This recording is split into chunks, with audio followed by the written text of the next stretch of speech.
Assalamu alaikum, namaste, hotep, shalom alaikum, peace. This is Tracy Lene Muhammad, and I wanted a few minutes of your time. I decided today to come and sit at a crossroads. A crossroads is where any two intersections connect and you have to make a choice. So I wanted to talk about when you're at a crossroads in your life and making a choice. I believe that there's no such thing as a wrong choice. It's just a choice that may spank our booties a little bit or help us to recognize some real truths that we were denying ourselves, or that it is, all of it, I believe, is leading you to your divine path, your divine destiny. So when you're at a crossroads and you don't know which decision to make, there are things you can do. You can sit down, take a few deep breaths in through the nose and out through the mouth. What that does is, and when you inhale, you're bringing in fresh oxygen into your body.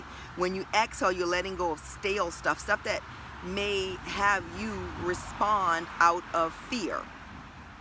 Because oftentimes we make a lot of decisions out of fear. Sometimes our intuition is fear-based instead of faith-based. So we say, oh, I knew it, I felt it in my gut, I knew it, my gut was telling me. But if your gut is telling you and you feel anxious and angry, that's usually fear. If your gut is telling you, and even though you're not sure, but you feel this calmness, I think in the Bible it's called the peace that passeth all understanding. When you feel that, that's when it's time to know that it is the inner goddess in you, or God in you if you're male. When I chose this spot, when I was going to the riverbank, and then I decided when I passed this spot, I wanted to come here. Now I have a spiritual experience where I believe in Orishas, and the crossroads is where Papa Legba is. And so oftentimes I come here and I do what I believe should be done based upon the rituals that have been passed on to honor him. Because I am of African descent, coming from that place that we call Africa, I believe that the religions, that the practices that my ancestors practice are best for me, because they connect me with the beginning. So just a little history about that, but you can always Google it, or you may know about Orishas. I'm just learning a lot of it. I'm just getting back connected. But when I came to this spot to choose it, this was sitting here. It was just here. I believe, because I read it and it resonates with me, that when you see just feathers, it's the angels letting you know that they have you, they have your back, you're supported. So this was purposeful for me to come to this spot and to talk to you about crossroads and making decisions, and understanding that every decision you make has a consequence, and that consequence, you have to live through it. You have to go through it. You're not going to do anything. Oftentimes people think that if they do something and nobody sees them, then they're getting away with it. You're not getting away with it. We don't get away with anything. It shows up. And the thing is, the universe, which is a boomerang, that's why it circles. You know, there's so many signs taught. If we study the universe, we're circling around the sun, which means things are going around and around. So if I sent it out, guess what? Eventually it's going to come back to me. And when it comes back to me, it may have picked up a whole bunch of other stuff and come back to me, not in the manner which I sent it out, but the energy of it. If I betray someone, I will be betrayed. It's just simple mathematics. I did it. It's mine. I own it. It's going to come back to me. So oftentimes, relationships are the biggest thing where the most growth happens and the most damage happens, whether it be relationship with your parents or relationship with your significant other. That's where the most damage happens, but that's also where we find the most out about ourselves. When you get into a relationship with another person, compromise has to happen. The only way to be happy with somebody else is to first be happy with yourself. People don't make you happy. Happy is an inside job. They can help you maintain it, but at any point you feel that they're not helping maintain the level of happiness that you want, you have to decide. You are at a crossroads. What are you going to do with this? Now, oftentimes we're quick to just snip, cut them off, keep it moving. And then find that same person again, in another body. I hear people say all the time on Facebook and IG, they're making posts about how they attract the same type of person. They're so amazing and wonderful. Why are they attracting these horrible people? They're not looking at themselves. If you were so amazing and wonderful, you might get one that helps you grow. But if you found 3, 4, 5, 6, 7 of the same person, look in that mirror. You're not so amazing and wonderful at this moment. You can grow into that, but there's some stuff you're not dealing with. I also believe in past lives and that we take energy from other lives, that the soul is traveling, and then there are lessons it has to learn. I believe we choose everything. I believe I choose my parents, I choose my mate. I believe that there is a soul connection to everybody that I meet. So if a situation comes into my life with someone, I believe that I attracted that to do some things, either to get rid of some karma for some shit that I've done, or to grow a little bit more. Or maybe it's just an experience. It's just something that I needed to experience. Everything has a meaning, but not all meanings are, oh my God, you're a horrible person, so you deserve this, or you're so wonderful, that's why this happened to you. Sometimes it's just, it is what it is. I used to hate that saying because it made me feel like people were justifying bullshit. But actually, when I started really looking into that saying, I recognized that it is telling me where you are is where you are. Now, you don't have to stay there. You can make steps to get to the next space, but that's where you are right now. So as I'm journeying, and I shared this with you yesterday, I'm journeying to weight loss because I'm not happy with my size. Not anybody else. I'm not happy with this size. I'm happy with Tracy and with the soul, but with the physical, I know it can be better, so I am the only person that can make those changes. So I was at a crossroad. So will I continue to eat junk, or will I decide to move past eating junk and eating properly and exercising and getting the weight off? And I decided to do that. That's my crossroad. But obviously, the crossroads before, I had chosen to eat garbage and call it food. But guess what? The crossroad came right back around to make that choice again. Something just told me to share this. No matter what you've done, you can be forgiven if you first forgive yourself. If you don't feel comfortable going to the person you've offended, write it all out. Write it out. A long letting it go. And then 2 choices: burn it, rip it up, don't mail it to them, because they may be in such pain that they can't receive it, and you may further harm them. But you can continue every day to send them love. Send them thoughts of love in your mind. You can even take a few minutes in the day to sit down and focus on that person that you've hurt, and ask the God of your understanding to send them goodness, to send them love. You'll feel better. It'll help release some of that stress off of you for what you've done.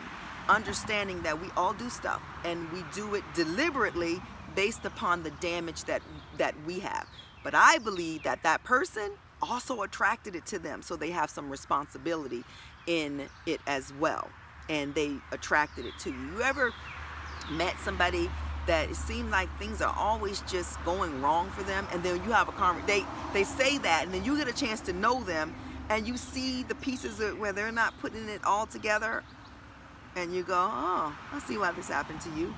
They may not see it. Now, you can gently nudge them, maybe give them a book, maybe give them a YouTube channel like this one, or somebody else's, and let them kind of start looking at themselves. But at the crossroads is where we're starting to open up to realize, okay, it's time for me to look at me.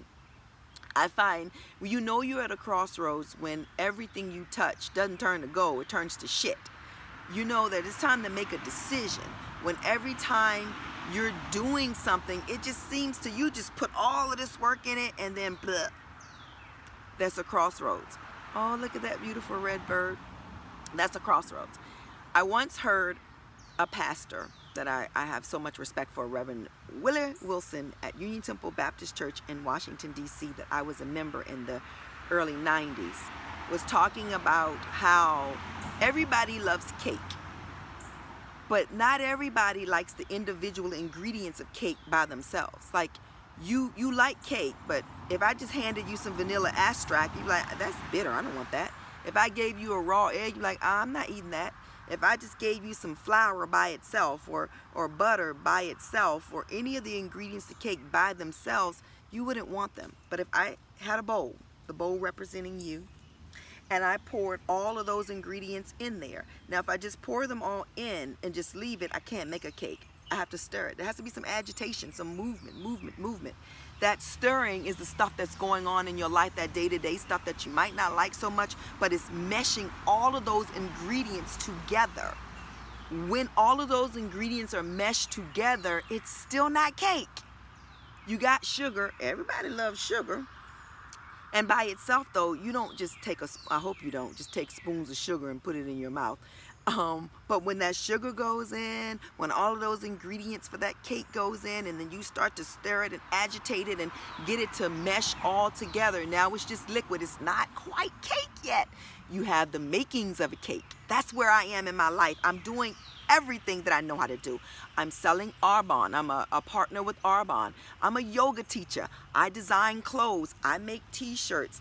I'm making videos to try to help people get to the place where I am, and I'm in no way saying that I'm the only way, because you can choose any way, but I'm grateful that I'm one of the ways. So that's all that stuff in there.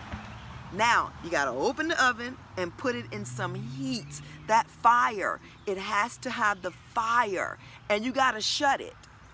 And this is where most of us do. How many times we go check that cake? And guess what else you have to do when you're baking a cake? You can't stomp. That means, oh my God, this part, Reverend Wilson didn't say it, just coming to me. When you put that cake in the oven and the fire gets to it, the fire is the things that come in your life, the people who come in your life, and they can make you hot. But you have to learn how to keep that hot level right at the space where you're doing good for the cake, that movement, so you continue, you continue to do the things that you need to do to support the cake that's in the oven. But what you don't do is, if you stomp and stomp and stomp, you'll have what? An uneven cake. You ever been in a house and somebody's baking a cake and they tell you, don't you stomp down those steps, get out of the kitchen? At least I have, and I've been that way a few years ago, when one of the things I decided I was going to be a baker. I'm going to take these courses and I'm going to bake and I did a great job. I wasn't good at decorating, but I did a great job, but I wasn't consistent, and I didn't like the way it started showing up on my waistline, so I stopped doing that. All I had to do was just stop eating the cakes. But anywho, that was a part of my path. I took the crossroad to stop that and move on to something else. And I think we do that a lot. And it's just like finding your niche. But anyway, when that cake is in that oven, you don't stomp, which means you just let it go. You time the cake, because you don't want it to burn, and you check it then. And that's what you do when you're doing something. You just kind of write out like a blueprint of what you want to happen, and then you go back and check it out, make sure you're doing all of the things. Eventually you can pull that cake out and you can let it cool, put some icing on it, and there we go, there's your cake. That's how life is a metaphor for life. And that's saying that you can't have your cake, that you can't eat your cake and have it too. The saying is, you can't eat your cake and have it too. Meaning, if you've eaten it, then you can't have it. Not you can't have your cake and eat it too. Because if you have cake, why can't you eat it? You can. But, we switch things up. So I had a friend explain to me, because I used to hate that saying. She said, no, well, if you having could mean eating too. So you can't have it and eat it. So it's the perspective of what I was deciding the word have means. But either way you say it, you have cake and you can eat it, and you can then get another slice or bake another cake. In life, you have all these opportunities to continue to fix where you went, the crossroads, to a way that wasn't the way you wanted. I don't want to say wrong, because I don't necessarily subscribe to right and wrong, and this is why. If the universe is right and exact, if we believe in a higher power, and we believe that this higher power is allowing all of this to happen, so then we must believe that the higher power is wrong to allow it. I don't believe that. I believe it's all unfolding exactly as it should, and it's not emotional.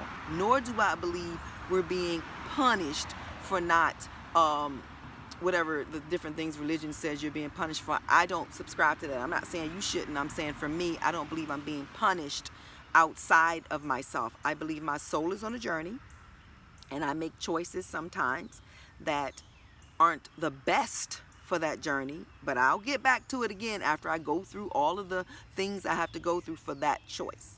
But I'm always loved, I'm always supported, and I'm always at a crossroad where I can turn it around. I hope that I didn't bore you, and I hope that if you listened this far, I'm so grateful for you. And not only do I pray that this day offer such amazing things for you, I pray all days do.